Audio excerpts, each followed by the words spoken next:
रहाटे हॉस्पिटलच्या जवळ जी महिला होती त्या एका महिलेच्या मुलीला तिने रिचार्ज करण्यासाठी पाठवलं होतं.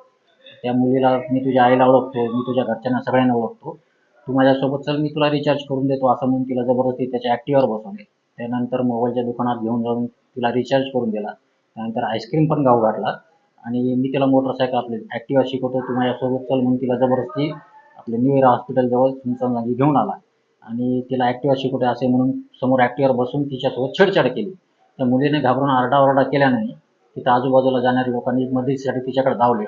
त्या मुलीला आणि त्या आरोपीला घेऊन पोलीस स्टेशनला घेऊन आले ते लोकांनी. त्यानंतर त्या घटनेची माहिती आपण त्या फिर्यादी म्हणजे पीडित मुलीच्या आईला सांगितल्याने ती आई पोलीस स्टेशनला आली.